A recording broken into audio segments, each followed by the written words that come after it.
C'était maintenant la veille de la fête de Pâques. Jésus savait que l'heure était venue pour lui de quitter ce monde et rejoindre le Père. Il avait toujours aimé les siens qui étaient dans le monde et il les aima jusqu'à la fin.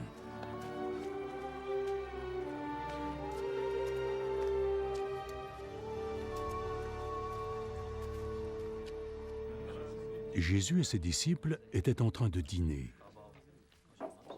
Le diable avait déjà fait germer dans le cœur de Judas, fils de Simon Iscariote, le dessein de trahir Jésus. Jésus savait que le Père lui avait transmis tout son pouvoir.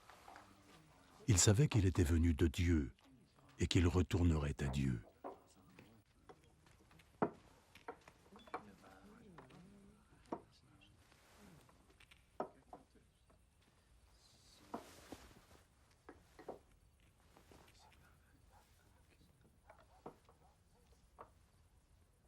Alors il se leva de table, il ôta ses vêtements, puis mit un linge autour de sa taille.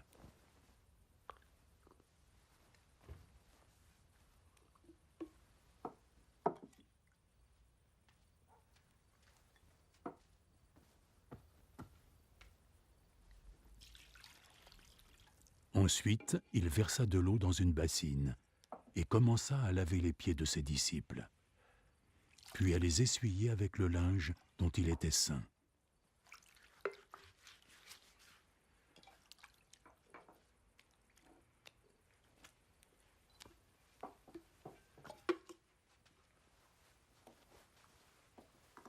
Ce fut le tour de Simon-Pierre. Est-ce que tu as l'intention de me laver les pieds, Seigneur? Tu ne comprends pas maintenant ce que je fais, mais tu le comprendras plus tard. Jamais, jamais de la vie tu ne me laveras les pieds. Si je ne te lave pas les pieds, tu ne recevras aucune part de moi. Seigneur, dans ce cas, ne me lave pas que les pieds, mais aussi les mains et la tête. Ceux qui ont pris un bain sont complètement propres, et ils n'ont plus besoin de se laver, mis à part les pieds. Vous êtes tous propres.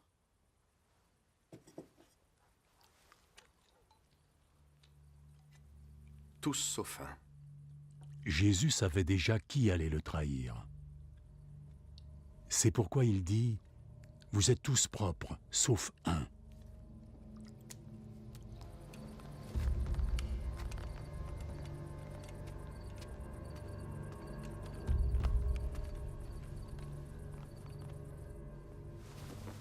Après que Jésus eut lavé les pieds de ses disciples, il remit ses vêtements et retourna à la table. Avez-vous compris ce que je viens de vous faire? Vous m'appelez Maître et Seigneur. Et vous avez raison de le faire puisque c'est ce que je suis.